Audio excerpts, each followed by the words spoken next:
Buenas, hoy vamos a hablar de la inteligencia.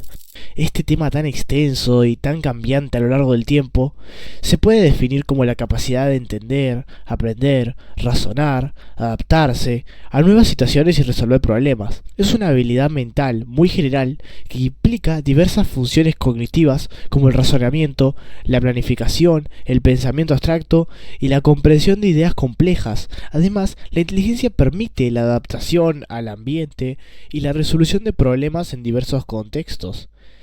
Podríamos decir que la inteligencia es un conjunto de significados, pero todos tienen en común la capacidad de entender, la capacidad de aprender, la capacidad de razonar, la capacidad de adaptarse, la capacidad de resolver.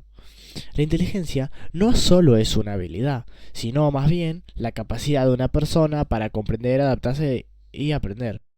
La inteligencia cuenta con diversos factores. El primero del que vamos a hablar es el factor G, pero antes tendríamos que entender qué son las inteligencias múltiples de Howard Gardner. El concepto de inteligencias múltiples se refiere a que no existe una inteligencia única medida por el CI tradicional, sino varias formas de inteligencia relativamente autónomas que actúan en red. En total hay 8 inteligencias. Tipos de inteligencia según Gardner. La primera inteligencia que tenemos es la lingüística verbal, que vendrían siendo las habilidades con el lenguaje hablado y escrito. La segunda inteligencia que tenemos es la lógico-matemática, que implica el razonamiento, la abstracción, los cálculos y los patrones. La tercera inteligencia que tenemos es la espacial, una representación mental de los objetos y espacios. La cuarta inteligencia es la musical, la sensibilidad al ritmo, al tono y la composición musical. La quinta inteligencia es la corporal o kinestésica, la capacidad para controlar los movimientos del cuerpo y manejar objetos con destreza.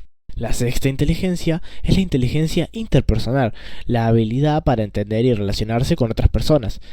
Y la inteligencia interpersonal, que va a ser la séptima, va a ser la capacidad para comprenderse a uno mismo, sus pensamientos y emociones. La octava y última inteligencia va a ser la inteligencia naturalista, la capacidad para identificar, clasificar y manipular elementos del medio ambiente.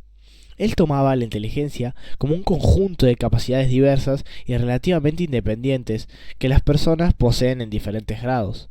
Sin embargo, estas inteligencias estaban muy correlacionadas.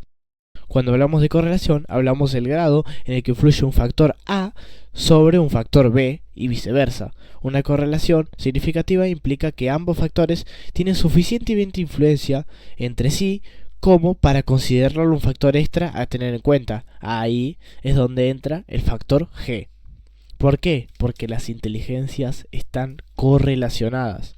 El factor G de inteligencia general no es un valor absoluto, ni tampoco la mezcla del valor absoluto de cada uno de sus subfactores, sino una medida relativa que refleja la correlación entre diferentes habilidades cognitivas. El factor G tiende a mantenerse estable a lo largo de la vida, ya que sigue midiendo la capacidad general que una persona tiene, independientemente, como hemos dicho, de sus motivaciones e intereses. Lo que se atribuye a las capacidades es el 50% del proceso. Tu motivación, realización y logros se tienen en cuenta. Un número alto de IQ es una pequeña fracción de lo que es una persona. El siguiente factor que vamos a desarrollar de la inteligencia y el último es el factor C, factor de inteligencia colectiva. Este es modificable también como el factor G.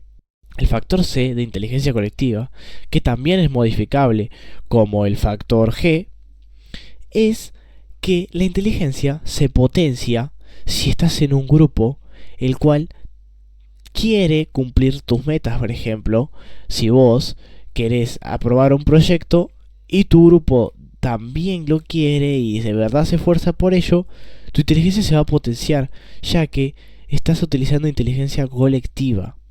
Básicamente son las habilidades para entenderse, las cuales son muy importantes. El factor G es un índice relativo, o sea que es modificable, y es la inteligencia general que afecta a todas las tareas cognitivas.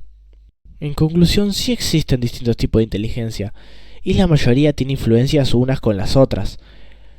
Pero, como ya dije antes, nosotros no dependemos al 100% de nuestra inteligencia heredada, sino que nosotros podemos elegir si modificar nuestra inteligencia y hacerla más fuerte o dejarla como está.